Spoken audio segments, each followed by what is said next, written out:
RP Jain, Shrimati ममता जैन, श्री प्रशांत जैन, श्रीमती दिव्या जैन, पुत्र भरत जैन, श्रीमती सौम्या एवं पारस जैन।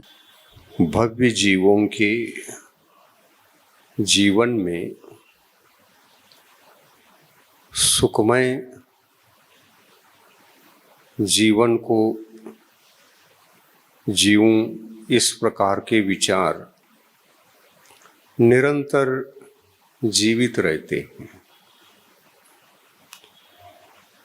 और उनको साकार करने के लिए वह सदा प्रयत्नशील ही नहीं रहता। उस कार्य की सिद्धि के लिए सजगता से चलूं और सजगता ही कार्य सिद्धि का उपाय होने से ये उपाय मेरे जीवन में सुरक्षित रहे, ये भावना भी भाता है। किसी कार्य की सिद्धि के लिए जब हम चल पड़ते हैं तो भावनाएं साथ में होती हैं और उन्हीं भावनाओं को साधना में साकार करते हुए एक एक कदम को, एक एक पद को सार्थक बनाते हुए सजगता का जीवन हम जी रहे होते हैं। भावना कार्य नहीं, भावना इष्ट स्थान को, इष्ट कार्य की सिद्धि को सिद्ध करने के लिए वो एकमात्र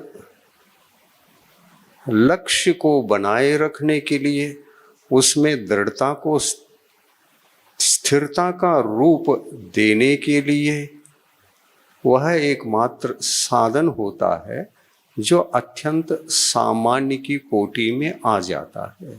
भावना अत्यंत सामान्य हुआ करती है। भावना से जो साधना होती है कुछ और विशेष मानी जाती है। साधना और भावना में यही अंतर है।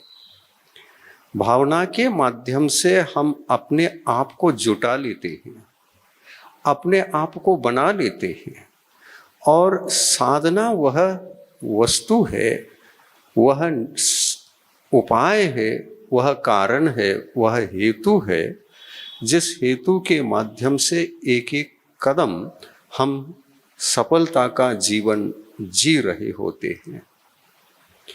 इसमें चलते चलते पग पर अपने सामने दो राह दिखते हैं और साधना के काल में भी, किसी भी साधक के जीवन में साधना के काल में समस्याएं बिल्कुल न रहती हों ऐसी बात नहीं हो सकती। समस्याएं भी होती हैं और समस्याओं को ही हल करते हुए वो जो प्रत्येक कदम कदम बढ़ रहा होता है उसमें सफलता भी मिलती रहती है। और जिन समस्याओं को वो हल नहीं कर सकते, जिन समस्याओं को वे हल नहीं कर सकते, उन समस्याओं को भी शामिल करके निर्विकल्प का जीवन जीने हेतु उन समस्याओं को भी अनुकूलता में ढालकर, प्रतिकूलता को अनुकूलता में ढालकर अपने साधना के पथ पर साधना को निष्कंठक बना करके चल पड़ता है। और साधक के पास यही सबसे बड़ा विवेक होता है। साधक ऐसा नहीं होता कि वह विवेकहीन हो, नहीं। विवेकहीन जीवन जीना तो उसका लक्ष्य भी नहीं, उसकी मजबूरी हो सकती है कदाचित, लेकिन वो प्रमाद होता है। किंतु यह प्रमाद भी उनके जीवन का अंग नहीं, वो मजबूरी है। क्योंकि छद्मस्त है तो छद्मस्त का जीवन प्रमत्त भी होता है तो अप्रमत्त भी होता है। इसका साक्षात उदाहरण हम किसी पर भी घटित करके समझ सकते हैं और समझ करके हम अपने रास्ते को भी उसको उदाहरण बनाकर अपने मार्ग को भी प्रशस्त कर सकते हैं। एक तीर्थंकर भगवान होते हैं, उनको ऐसा कौन व्यक्ति है जो मोक्ष मार्ग में सबसे ज्यादा आत्मा की अपेक्षा से अधिक वे बलवान होते हैं, इसमें कोई शंका नहीं। उनका शरीर और शरीर की रचना, शरीर का बल अतुल्य माना गया है। जन्म के 10 अतिशयों में यह भी एक अतिशय है कि शरीर का बल भी किसी भी संसारी प्राणी के शारीरिक बल के साथ उसकी तुलना नहीं हो सकती। क्या हो सकती है? उनके शारीरिक बल, उनकी शारीरिक सुंदरता और उनके शारीरिक जो भी लक्षण है, वो सारे के सारे लक्षण सामान्य जीवों के साथ में अतुलनीय ही होते हैं। ऐसे इसी पद को तीर्थंकर पद कहते हैं। और यह तीर्थंकर पद इतना महान पद होता है, दुनिया में किसी एक जीव के पास भी वह विशेषता नहीं पाई जाती। अगर पाई जाए, और एकाध है भी, लेकिन जरूर उसमें 19-20 का फर्क रहेगा। ये किसकी विशेषता? ये तीर्थंकर प्रकृति की विशेषता। तीर्थंकर प्रकृति एक ऐसी पुण्य प्रकृति है जो सारे पुण्य प्रकृतियों को भी परास्त करने वाली प्रकृति कहलाती है, वजनदार प्रकृति कहलाती है। दुनिया में जितने भी संसारी प्राणी हैं, जितने भी साधक हैं, महापुरुष हैं, जितने भी सामान्य जीव हैं, चक्रवर्ती, बलभद्र, जितने शलाका पुरुष हैं, उन सभी शलाका पुरुषों के सारे पुण्य को इकट्ठा करके एक तराजू में रख दो और तीर्थंकर प्रकृति को अकेले एक पुण्य प्रकृति को दूसरी तराजू में रख दो, उठा के देख लो।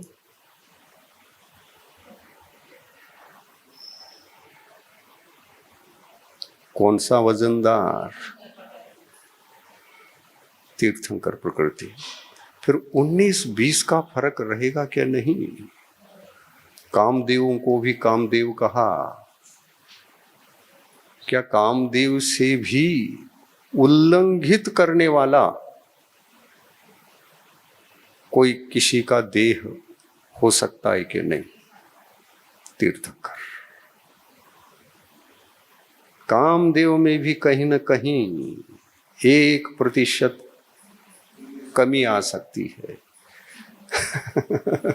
लेकिन तीर्थंकर प्रकृति जिसके पास है, हाँ, हम ये कह सकते हैं, एक तीर्थंकर को दूसरे तीर्थंकर से तुलना करे तो 19-20 नहीं, 20-20 देख सकते हैं, 100 दे सकते हैं, देख सकते हैं। परंतु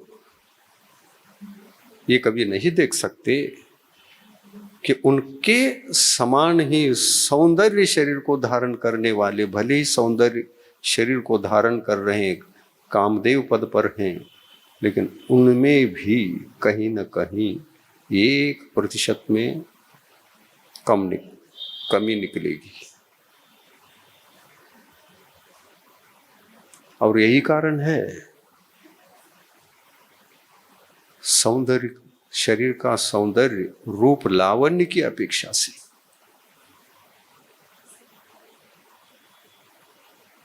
इंटरव्यू रखो, प्रतियोगिता रखो, इन दोनों को बुलाओ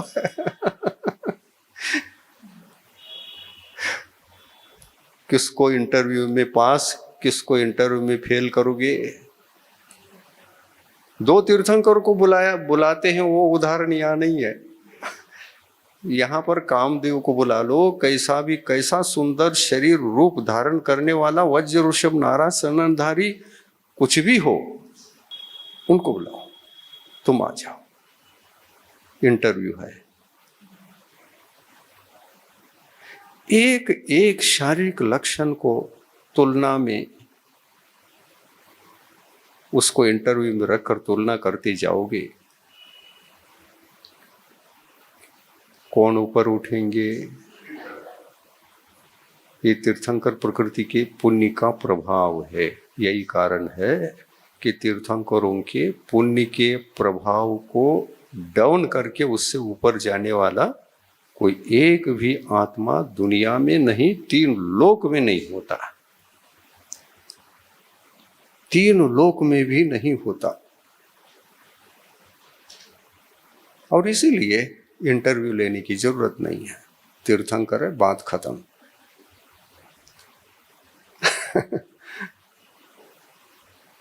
ये किसका फल है?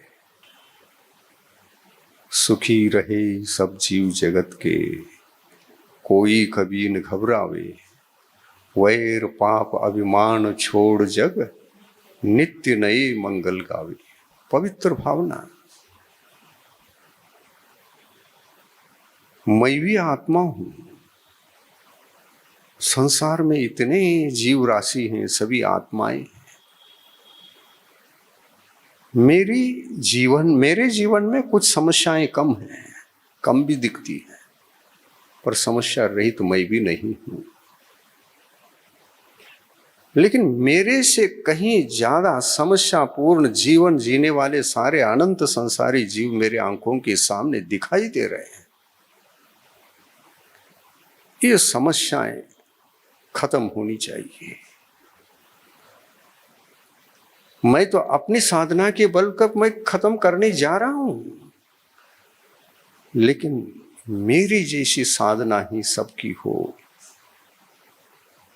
उन पर दया भाव, समानता का भाव, प्रतियोगिता का भाव नहीं, वो अधर्म है, वो सकाम दशा है। यहां अकाम दशा चाहिए।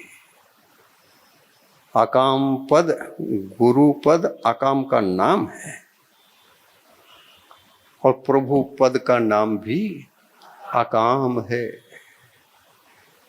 जो अकाम की चरम सीमा का जीवन जी रहा होता है कोई भव्यात्मा, वे तीर्थंकर प्रकृति का बंद करता है। अकाम की भी क्वालिटी चाहिए, आपाधापी नहीं, प्रतियोगिता नहीं, कौन कितना सर्कस कर रहा है, नहीं, सर्कस की जरूरत ही नहीं। सारे सर्कस जहां रुक जाते हैं वहां अकाम का जन्म होता है, और ऐसे अकाममय जीवन जीने वाला व्यक्तित्व ही तीर्थंकर प्रकृति का बंद करता है। मैं तीर्थंकर बनूं, ये कामना भी कामना है, उसमें भी अकाम का जीवन जो जी रहे होते हैं उनको तीर्थंकर प्रकृति का बंद होता है। ओहो, जैन दर्शन ऐसा है। क्या कभी चिंतन में आया है? नहीं। क्यों नहीं आता?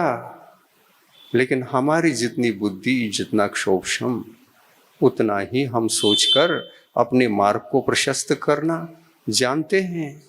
और इसीलिए जितनी बुद्धि उतनी कामना माइनस। जितनी बुद्धि उतनी साधना, जितनी साधना उतनी तपस्या, जितनी तपस्या उतना संयम, जितना संयम उतना अकाम, उतना अकाम। और ये अकाम अपनी चरम सीमा पर हो तो ये तीर्थंकर प्रकृति कहती है, इसमें मैं भेदभाव नहीं करता, श्रावक का और मुनि का दोनों समान है।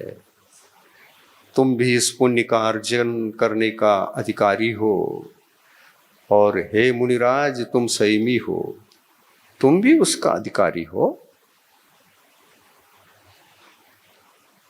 नहीं तो ऐसा होता, जिन्होंने अनंतानुबंधी अप्रत्याख्यानावरण, प्रत्याख्यानावरण आदि एक काम को हटाया है और संज्वलन कामना में जी रहा है, और उसको भी हटाने में लगा हुआ है। केवल उन्हीं को मात्र तीर्थंकर प्रकृति का बंध होता है। ऐसा शर्त कहाँ है, ऐसा निसर्ग नियम कहाँ है? तीर्थंकर प्रकृति स्वयं कहती है, मैं इतना निष्पक्ष हूं, मेरे पास दया की चरम सीमा है, करुणा है, और मैं इतना अकाम हूं, इतना अकाम हूं, इतना निष्पक्ष हूं, मेरे को एक अविरत सम्यक दृष्टि श्रावक भी बुला सकता है, उनके निमंत्रण से जा सकता हूं। अब बताइए, संज्वलन की कामना, अप्रत्याख्याना वर्णी कषाय के उदय की कामना एक है क्या? पर तीर्थंकर प्रकृति की दया तो देखो, उसकी निष्पक्षता तो देखो, उसकी उदारता देखो।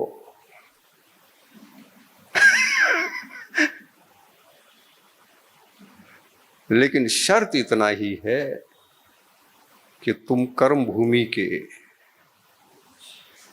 सम्यक दृष्टि जीव हो या नहीं, बस।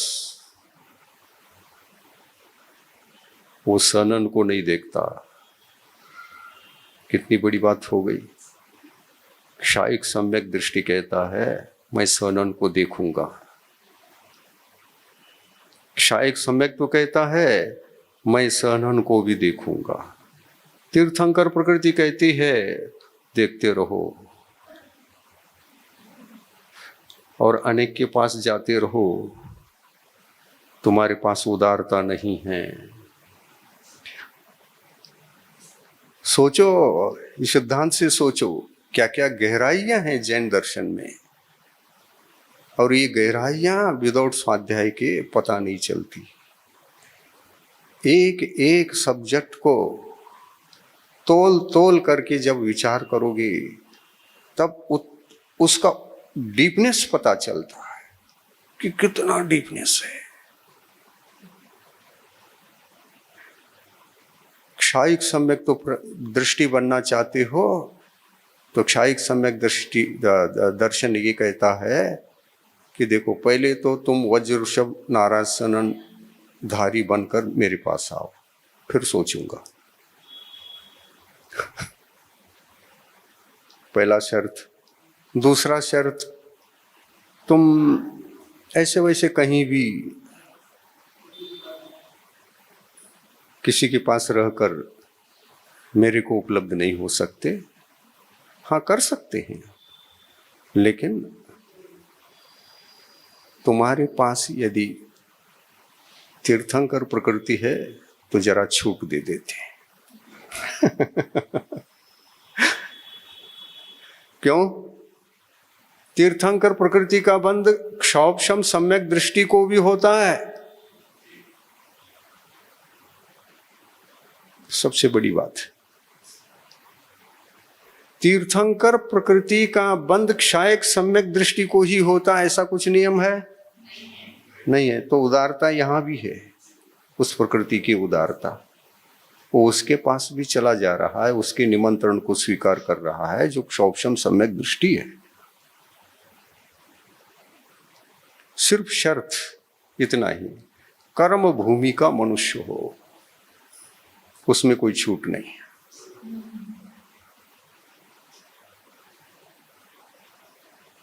और वह भी कार्य को प्रारंभ करने के लिए मात्र शर्त है।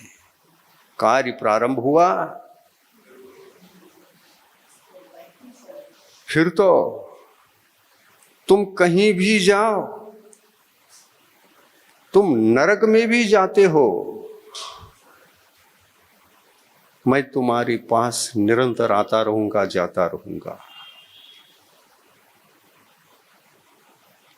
नरक में भी हो आऊंगा, तुम किसी देव पर्याय में भी हो, लेकिन ध्यान रखो, मुझे लेकर तुम वहीं जा सकोगे, ये मेरा प्रभाव है। तुम वहीं ले जा सकोगे मुझे, या तो नरक जाओ या तो देवगति में जाओगे, तो भावनात्रिक देव से बच के ही जाओगे, वैमानिक देव बनोगे। मैं साथ में हूं तो तिरंज गति से बचोगे, और देवगति में वैमानिक देवों से बचोगे। कदाचित तुम जा भी रहे हो, कैंसल करा दूंगा। क्षोभशम सम्यक तो होने के बाद सम्यक तो छूट भी सकता है। तीर्थंकर प्रकृति का बंध है, क्षोभशम सम्यक दृष्टि है, क्षोभशम सम्यक तो छूटना संभव है, और जब छूट जाएगा तो तीर्थंकर प्रकृति का बंध उतने समय के लिए रुकेगा, और जब पहुंच जाएगा अपर्याप्त अवस्था को पूर्ण करेगा, पर्याप्तियां पूर्ण रहेंगी, और उसके एक अंतर मूर्त काल के पश्चात पुनः बंधना शुरू हो जाएगा। और जब बंधना शुरू हो जाएगा तो वो जो खोया था क्षोभशम सम्यक्तु को, वो स्वयं लौट के आएगा, आएगा ही आएगा। ये भी नैसर्गिक नियम है। न मालूम कितने कितने नैसर्गिक नियम कैसे कैसे छिपे हैं, ये चिंतन के बिना बाहर नहीं आते, टैली के बिना पता ही नहीं चलते। और इसलिए जैन दर्शन एक ऐसा दर्शन है जो अपने आप में बहुत गहरा दर्शन है। इसकी गहराई का दर्शन करने की क्षमता भी बहुत चाहिए, और उसके लिए श्रुत ज्ञानावरणी कर्म का क्षोभशम हो, जितना क्षोभशम उतना डीपनेस।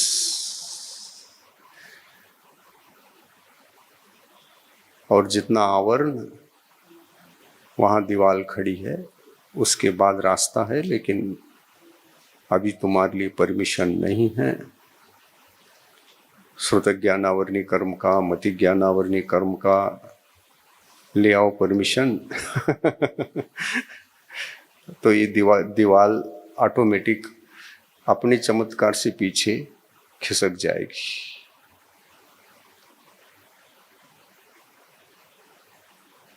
बहुत अद्भुत दर्शन है ये, नैसर्गिक है। साधक को कृत्रिम जीवन नहीं जीना चाहिए, नैसर्गिक होना चाहिए। कृत्रिम जीवन जीने के लिए जरा भी प्रयास करोगे, सारा मामला बिगड़ जाएगा। जो आ रहा है हर्ष विषाद के बिना स्वीकार करो, जो जा रहा है, अनुकूलता जा रही है, प्रतिकूलता आ रही है, समानता रखो।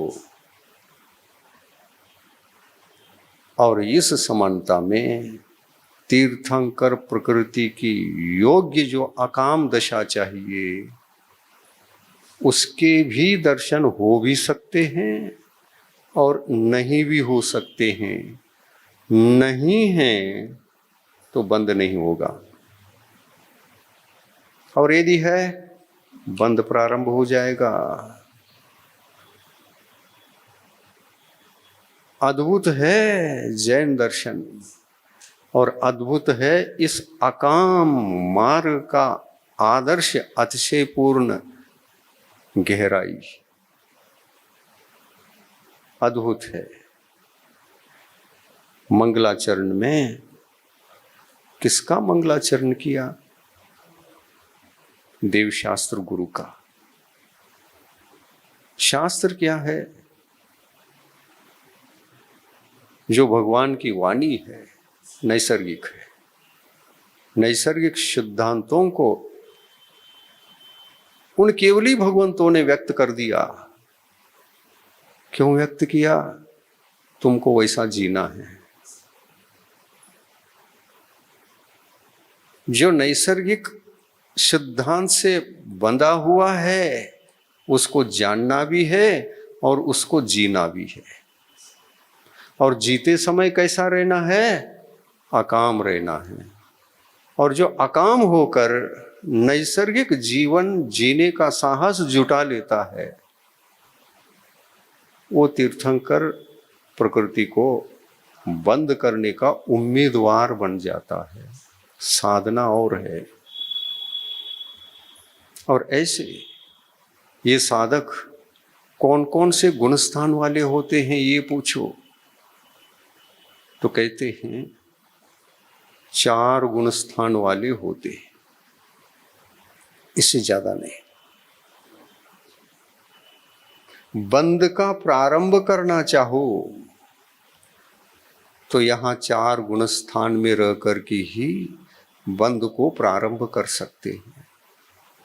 फिर बंद होता रहेगा। 8वें गुणस्थान के 6ठे भाग तक बंद होना है, पर शुरू नहीं कर सकते 8वें गुणस्थान में। शुद्धोपयोग के साथ इसका बंद होता ही नहीं, यानी बंद होता नहीं का मतलब बंद का प्रारंभ नहीं होता, ये समझना। तीर्थंकर प्रकृति का बंद यदि होता है तो केवल शुभोपयोग के साथ होता है। और शुभोपयोग परक जो गुणस्थान होते हैं एक दिगंबर मुनि के, उनकी अपेक्षा से 6ठे में भी और 7वें में भी, 6ठे गुणस्थान में भी और 7वें गुणस्थान में भी शुभोपयोगी होते हैं दिगंबर मुनि महाराज। और जब शुभोपयोग की क्रियाओं को, अनुष्ठानों को गौण करके, क्योंकि ये शुभानुराग से संबंधित है, इन शुभानुराग संबंधित क्रियाओं को गौण करके जब वो सामायिक में बैठ जाते हैं, ध्यान में बैठ जाते हैं, तब शुद्धोपयोग का आराधक समझा जाते हैं। ये अवसर नीचे के गुणस्थानों में कहीं नहीं है। 7वें गुणस्थान में भी शुद्धोपयोग शून्य है, जहां शुभोपयोग का अस्तित्व है। जहां शुभोपयोग का अस्तित्व है वहां पर भी शून्यता है। क्या शून्यता है? शुद्धोपयोग शून्य है। और आजकल हम इधर उधर के 3-4 ग्रंथों को पढ़ करके बहुत अच्छा लगा, आत्मा का स्वरूप समझ में आया, समय सार भी पढ़ के देखा, मुझे बहुत अच्छा लगा। और इतना अच्छा लगा कि मैं जब ध्यान में समय सार को पढ़ करके बैठा तो मुझे भी शुद्धोपयोग की कणिका चमक गई। पागल कहाँ का? जिनेंद्र भगवान से पूछो जाकर, वो जो तुमको चमक गई ना, उसका नाम शुद्धोपयोग है या शुभोपयोग?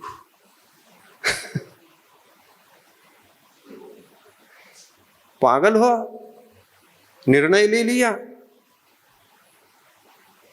शुद्धोपयोग की कणिका, जघन्य शुद्धोपयोग जो होता है वो यहां हुआ। क्यों हुआ? अनंतानुबंधी कषाय का उदय नहीं है, तो उतने प्रमाण में आत्मा के जो परिणाम हैं वो सर्वथा अनंतानुबंधी जनित रागादि भावों से शून्य है।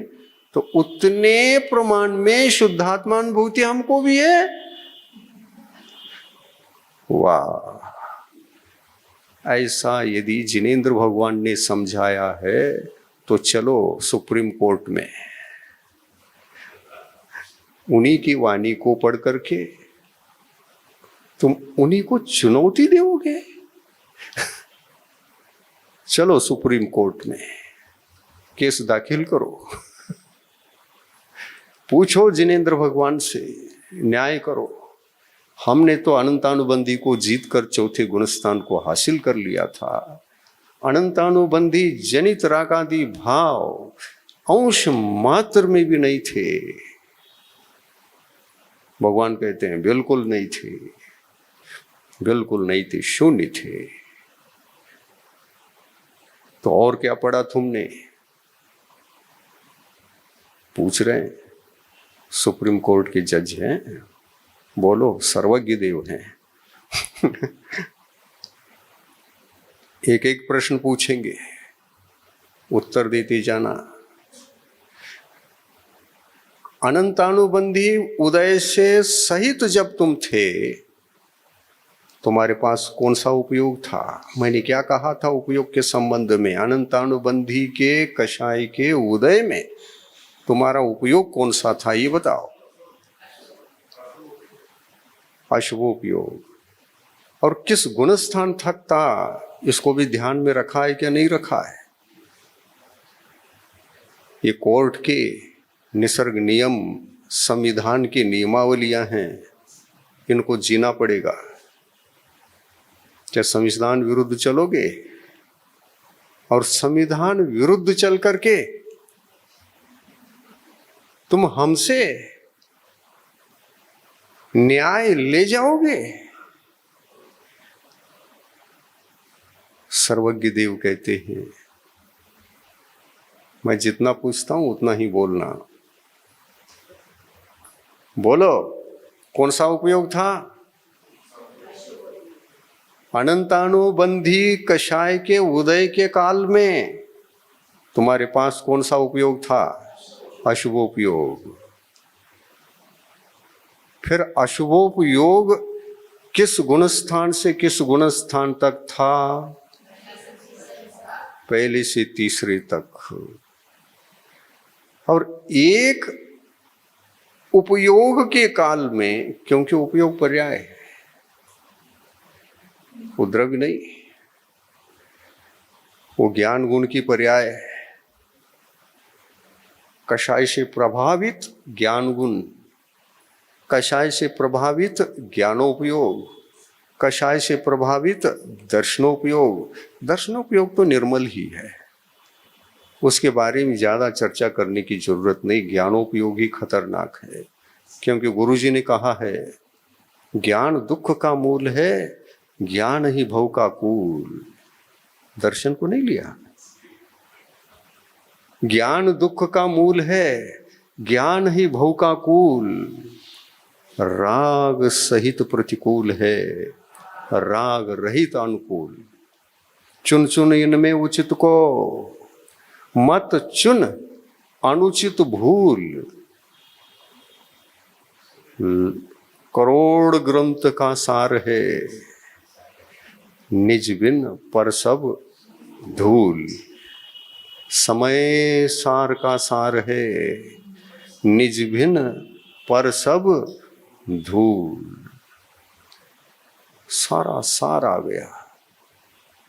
दो दोहे के भीतर गुरुजी ने समय सार का निचोड़ करके, अर्क निकाल करके दो ही दोहे के भीतर समय सार को प्रस्तुत कर दिया।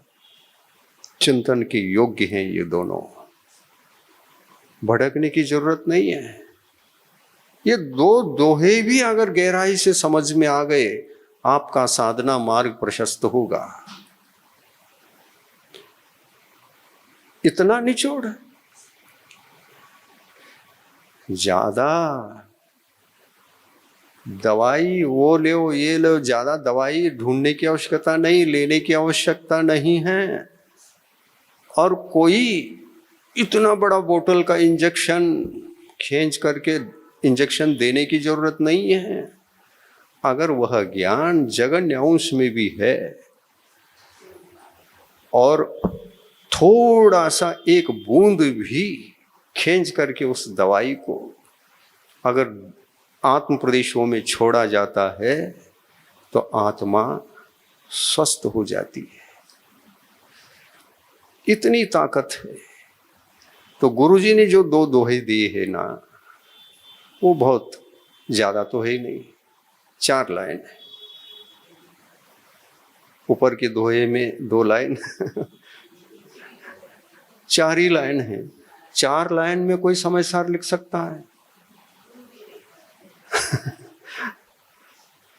कुंद कुंद स्वामी ने समय सार को 400 कितनी गाथाएं, लगभग 450 हैं, संख्या मैं नहीं जानता, लेकिन 450 से कम नहीं है। इतनी गाथाओं को लिख करके संतुष्ट हो पाए। अब ये ग्रंथ बन गया और सारा का सारा मैटर, इसमें सारभूत विषय संक्षिप्त में भी आ गया है और विस्तार में भी आ गया है। उस संक्षिप्त को और उस विस्तार को, दोनों को ही अध्ययन करके 4 लाइन के अंदर समय सार के सार को रखना, ये गुरुओं की विशेषता होती है। ये गुरुओं की ही विशेषता हो सकती है।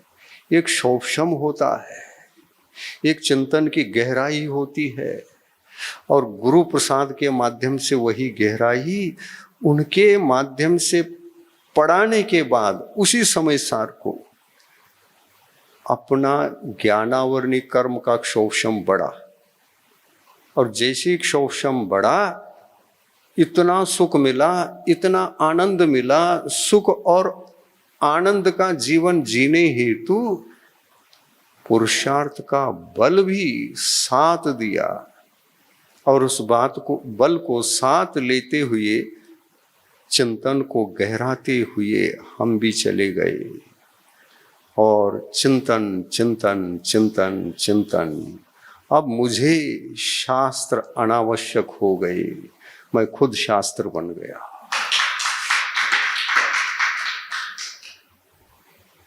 मुझे सारे ग्रंथ अनावश्यक हो गए, मैं स्वयं निर्ग्रंथ बन गया।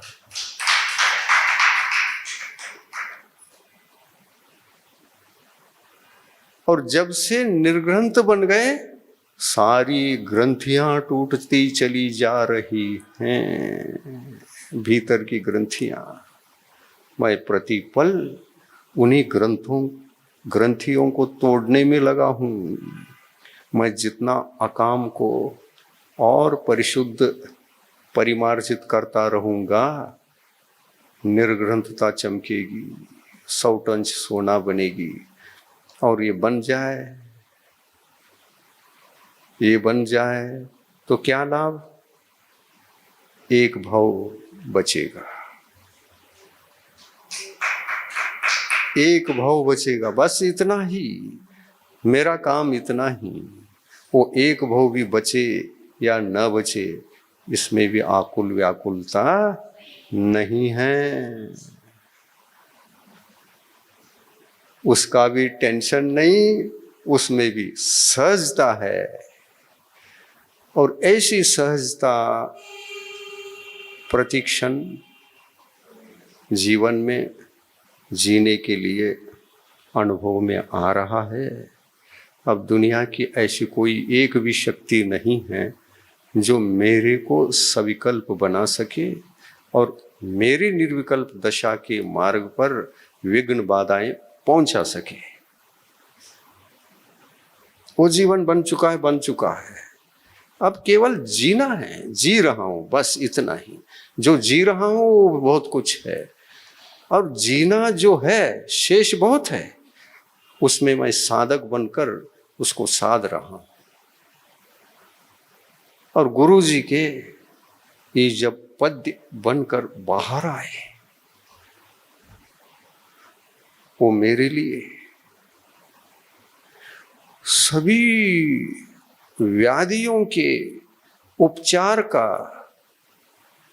एक ही मात्र औषधि दिखी, चाहे वो शारीरिक हो व्याधि, मानसिक हो व्याधि, और कायिक हो। इनके लिए मूल औषधि ये 4 लाइन है।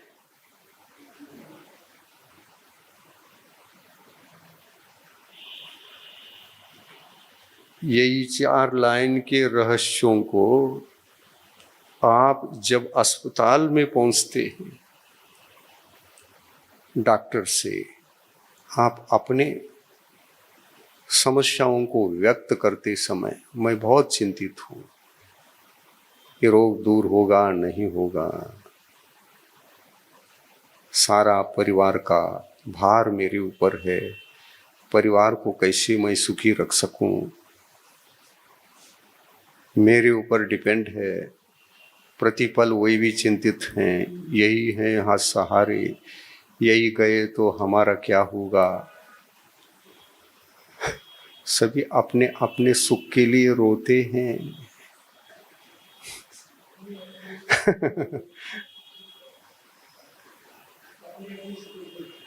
लेकिन एक दिगंबर मुनि ही ऐसा होता है, अपने दुख से भी नहीं रोते और अपने सुख से भी हर्षित प्रफुल्लित होकर उसमें हर्ष विषाद नहीं करते।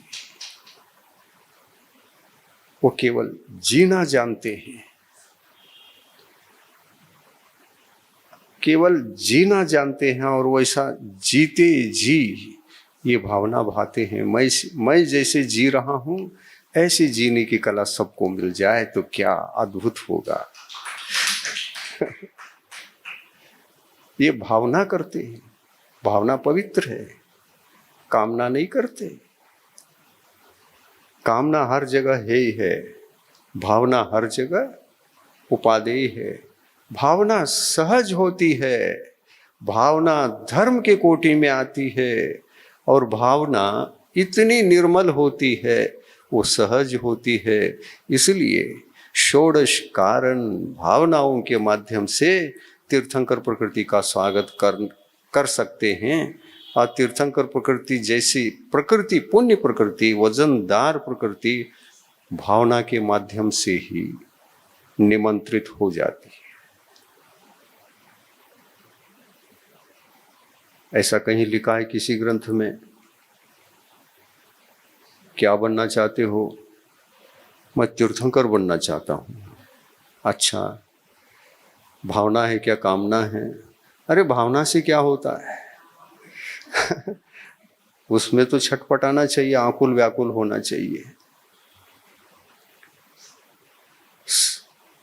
हाँ, मिल जाए तो मिल जाए, नहीं तो नहीं। इससे कैसे बंद हो सकता है? चलेगा मुझे? नहीं, ऐसा नहीं होता। रो, छटपटा, आकुल व्याकुल हो जाओ, चलेगा? ये सहजता नहीं है। तीर्थंकर बनने की भावना उत्कृष्ट चाहिए, चलेगा।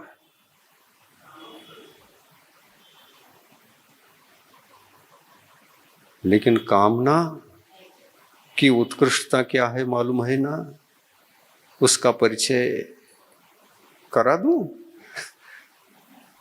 जितना छटपटाओगे उतनी ही कामना उत्कृष्ट, और जितना शांत बैठोगे थोड़ा बहुत वो कम।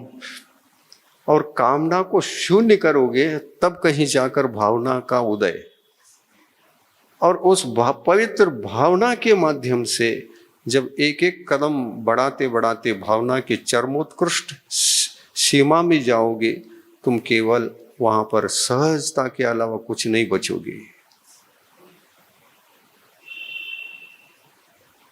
उत्कृष्ट भावना के माध्यम से तीर्थंकर प्रकृति का बंध भी उत्कृष्ट होता है। भावना की उत्कृष्टता वो आत्म परिणामों की विशुद्धि की चरम सीमा होती है। वहां स्थिति बंध, अनुभाग बंध तीर्थंकर प्रकृति में उत्कृष्ट पड़ता है। और जो जितना उत्कृष्ट उतना ही फल, उतना ही फल मीठा, और उतना ही फल उतने समय तक। उसमें भी जगन्य अवस्था है, मध्यम अवस्था है, उत्कृष्ट अवस्था है। स्थिति बंध और अनुभाग बंध में, प्रकृति बंध और प्रदेश बंध में ये तीन अवस्थाएं पाई जाती हैं। इन तीन अवस्थाओं में से एक अवस्था जो अत्यंत जघन्य है, उस जघन्यता की कोटि में भी आने के लिए कामना को जीरो करना पड़ता है, बुझाना पड़ता है, तब कहीं भावना का दीप जल जाता है। अभी जला, शैशव अवस्था है, बाल्यावस्था भी नहीं। अभी अभी भावना का दीप जला है, जघन्य अवस्था में, शैशव अवस्था में है। विशुद्धि को और बढ़ाओगे, बाल्यावस्था आएगी, और बढ़ाओगे कुमार अवस्था आएगी, और बढ़ाओगे युवा अवस्था आएगी, और बढ़ाओगे प्रौढ़ावस्था आएगी, और बढ़ाओगे वृद्धावस्था आएगी, और बढ़ाओगे चरमावस्था आएगी। तब तीर्थंकर प्रकृति का स्थिति बंद, अनुभाग बंद कहीं उत्कृष्ट रूप से उसके दर्शन होंगे। ये है जैन दर्शन। ऐसे सूक्ष्मतम व्याख्यान यदि कोई करता है तो जैन दर्शन करता है, और जैन दर्शन के जो जन्मदाता हैं वो केवली भगवान है। और केवली भगवंतों में भी वो केवली भगवंत हैं जिन्होंने स्वयं तीर्थंकर बनकर सर्वगीता प्रकट कर ली। वो मोक्ष मार्ग के नायक रहे। मोक्ष मार्ग से नेतारम भेतारम कर्म भूभृताम ज्ञातारम विश्व तत्वानाम वंदे तद्गुण लब्धे। सर्वोत्कृष्ट निर्दोष कथन, मैं ये नहीं बोल रहा हूं कि अन्य सर्वज्ञों में सदोष कथन हो जाएगा, लेकिन कथन में कथन करने वाले की जो आत्मा है और उनका जो ज्ञानोपयोग है, केवल ज्ञानोपयोग तीर्थंकर प्रकृति के साथ में है। उस ज्ञानोपयोग में और तीर्थंकर प्रकृति के उदय से रहित एक केवल ज्ञानोपयोग में जरा अंतर तो रहेगा क्या? इक्वल रहेगा? जानने और देखने की क्षमता भले ही एक हो, लेकिन तीर्थंकर प्रकृति का जो वहां उदय है 13वें गुणस्थान में, और 13वें गुणस्थान में रहने वाले तीर्थंकर भगवान सर्वगीता प्रकट कर चुके हैं। उनके माध्यम से जब दिव्य ध्वनि खिरती है, वैसी ही क्या सबकी खिर सकती है? बोलो, क्या टैली कर सकोगे? और यदि ऐसी ही टैली समान रूप से होती है, ये कहेंगे तीर्थंकर प्रकृति के बंद के उस प्रभु के समो शरण में ही भव जीव क्यों दौड़ रहे हैं? भीड़ वहीं क्यों लगी है? अन्यत्र भीड़ क्यों नहीं है? सामान्य अरहंत केवली भी तो हैं। गंधकुटी में जाओ ना, कभी गंधकुटी में भव्य जीवों की संख्या इतनी देखी जाएगी? पहली समस्या तो ये है, वो तो गंधकुटी है, हमको बैठने को जगह नहीं मिलेगी।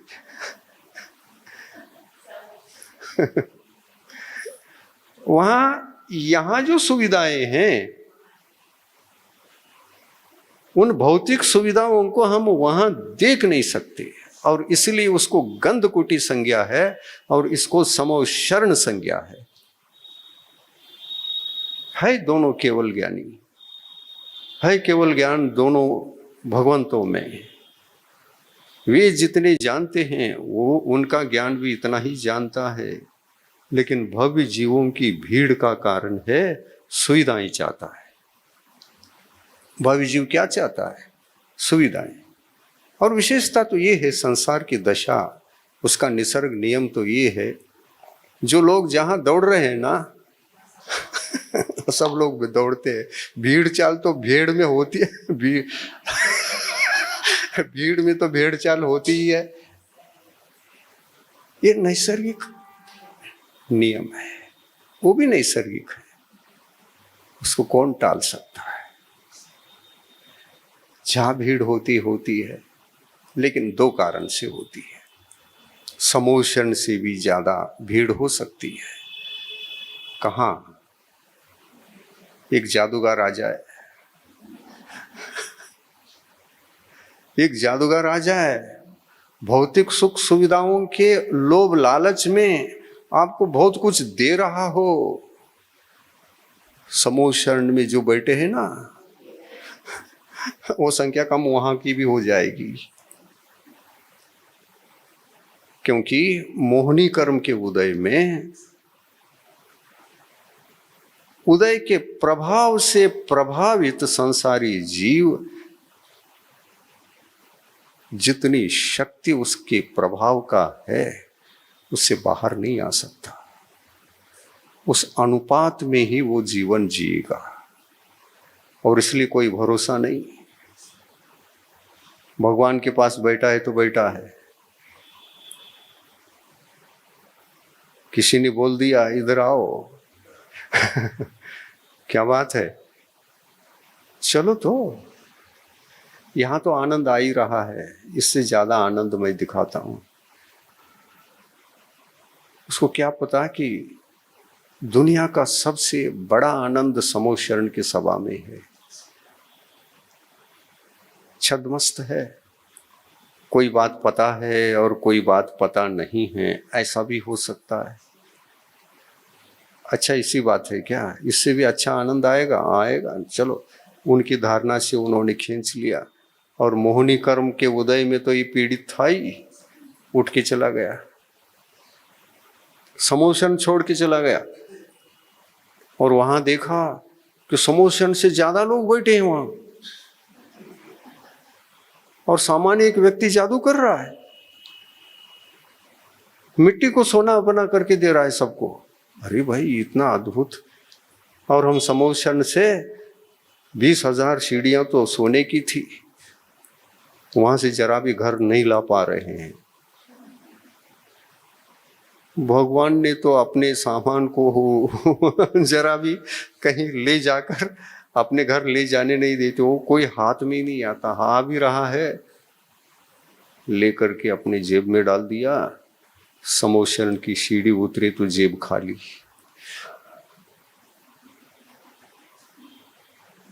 पुण्य कहाँ है ले जाने के लिए?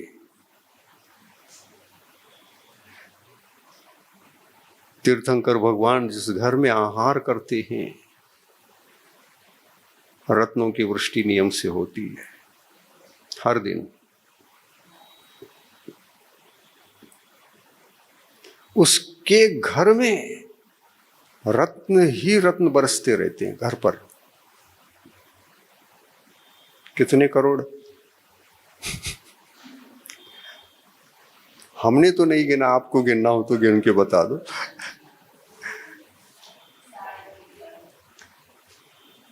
जितने भी बरसते हो, दाता के पुण्य के उदय से और प्रभु के आहार लेने के संयोग के कारण से रत्न बरसते हैं। तो कौन बरसता है? अपने आप बरसते हैं कि कोई बरसाने वाला भी है? अपने आप कभी नहीं बरसते। देवलोग उस दाता का सम्मान करते हैं जिसके यहाँ प्रभु के चरण पड़े, वो दाता महान है,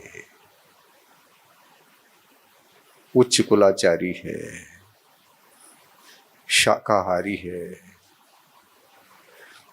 फास्ट फूड नहीं खाता है, आजीवन त्याग कर चुका था, आज मांसाहारी बनकर आहार दान दे रहे हैं। पुण्य नष्ट हो रहा है। और दिगंबर मुनि को भी दोष लग रहा है। मांसाहारी को उच्च कुलाचारी या नीच कुलाचारी क्या संज्ञा मिलेगी? बताओ, विचार करके आप ही बताओ। कुल तो मिला जैन कुल, और अपने खान पान के आचार विचारों में हमारे पास कोई विवेक नहीं है, कोई विशेष जानकारी नहीं है। और विशेष जानकारी न होने का कारण भी यही है कि हम प्रमाद का, इतना बड़ा प्रमाद का जीवन जी रहे हैं कि हमारे कुलाचार को नष्ट भ्रष्ट करने वाला आचार विचार क्या है, स्थूल रूप से इतना भी विचार नहीं करते। खाओ, खा के देख लो, झूठ बोल करके दो आहार और पुण्य नष्ट होगा। डूब जाओगे आहार देने के बाद भी नरकादि गति में चले जाओगे, मायाचार के इन भावों से तिर्यंच गति में पहुंच जाओगे। आहार नहीं देना अच्छा है, पर झूठ बोलकर आहार देना महापाप है, तिर्यंच गति का बंध है।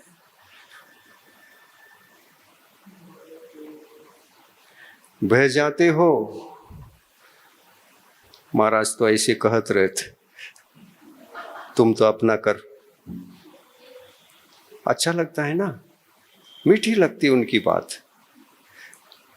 महाराज क्या महाराज हैं वो, तो अपने को तो सब खाना पड़ता है, वहां कुछ मिलता नहीं, समस्या हमारी है।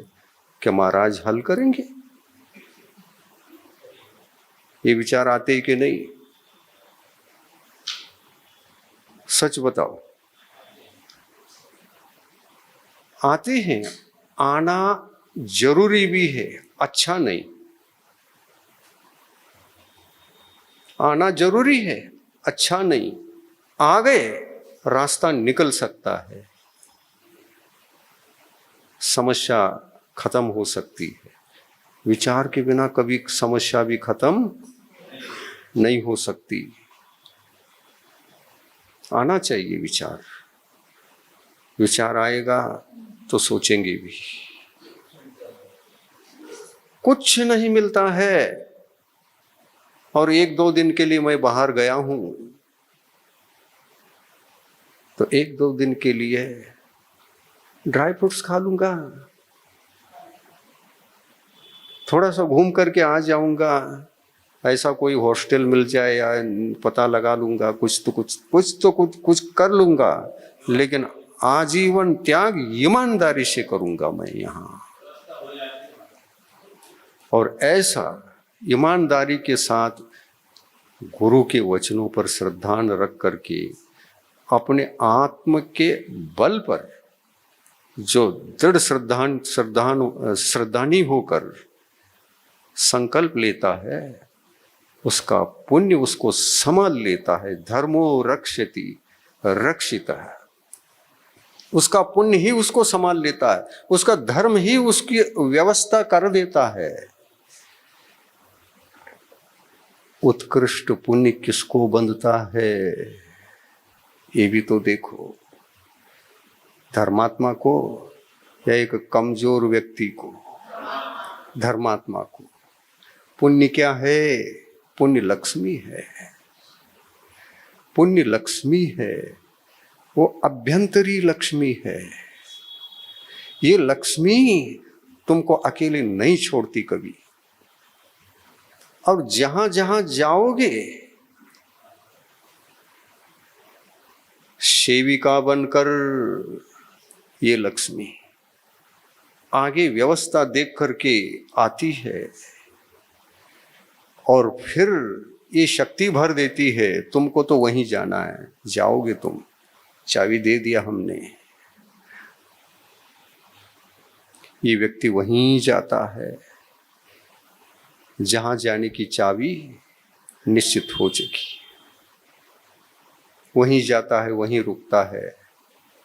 जाते ही सभी सुविधाएं दिखती है। अरे ये तो यहाँ तो मैं तो सोच रहा था बहुत बड़ी समस्या आएगी, यहाँ तो सब मिल रहा है। भाई किसकी दुकान है?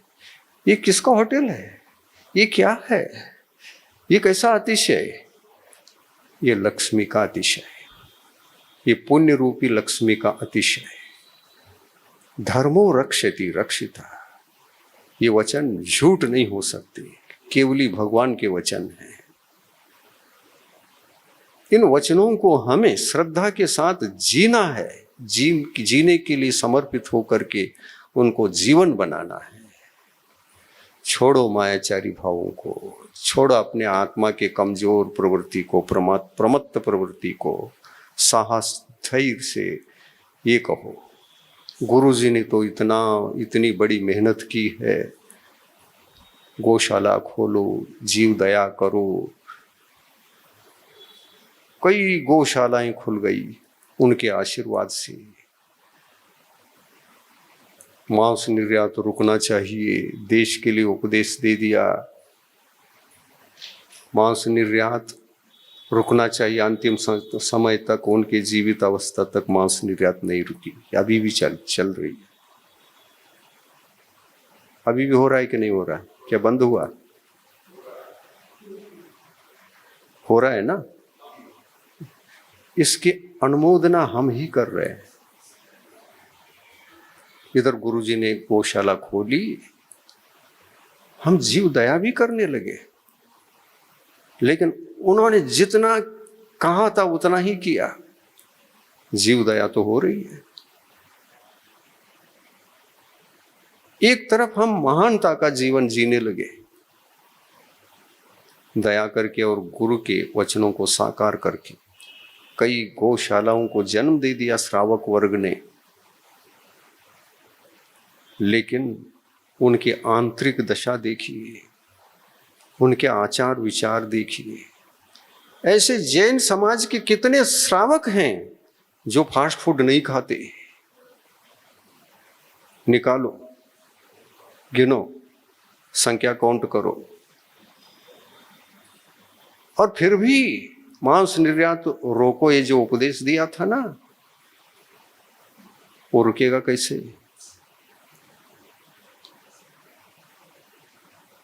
तुम तो निमंत्रण दे रहे हो, मैं छोड़ नहीं सकता इसको, मुझे फास्ट फूड चाहिए पड़ते। और ये फास्ट फूड खाते हो ना, इसलिए ये कत्ल खाना कभी बंद नहीं हो सकते, तुम्हारे लिए भेजा जा रहा है। लाखों पशु कटते हैं और वही कंपनी में जा करके, कंपनियों में ये वस्तु बनते हैं और उसके आप ग्राहक हैं। कहां जी रहे हैं हम उच्च कुल का जीवन जैन होकर? क्या ये बड़ी समस्या नहीं है? जैन कुलाचार का भ्रष्टाचारी नहीं है? और मुनि महाराज को तो आहार देना पड़ता है, इसलिए थोड़ा सा अंदर अंदर छूट रखा और ऊपर ऊपर से हाँ भर दिया। ऐसा कभी नहीं किया करो। आपसे नहीं होता है महाराज, हमसे तो इतना नहीं होता, हम ईमानदारी से कहते नहीं होता है।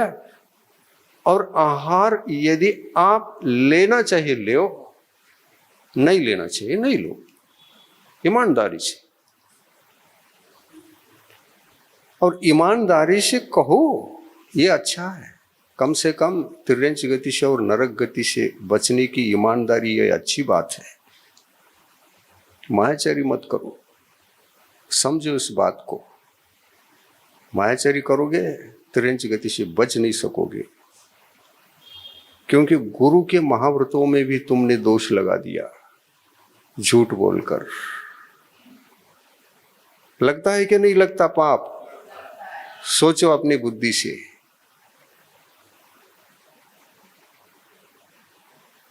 लगता है ना? ऐसा तो नहीं करना चाहिए ना, कम से कम।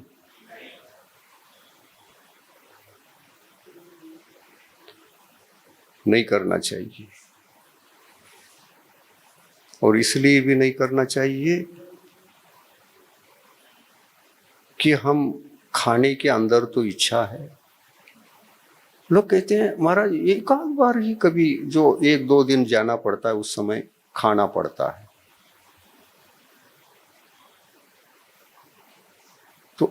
2 ही दिन तो छोड़ना है, बाकी तो आप 365 दिन में 2 माइनस कर दो तो शेष दिनों में तो त्यागी हो, निर्दोषी हो। लेकिन 2 ही दिन छोड़ने की बात है ना, और 2 ही दिन नहीं छोड़ने के कारण वे सारे कत्ल खाने आज चल रहे हैं, उसके क्या अनुमोदक नहीं बनोगे? क्या तुम्हारा जैन कुलाचार 2 दिन के लिए भ्रष्ट नहीं होगा? इतना बड़ा पाप।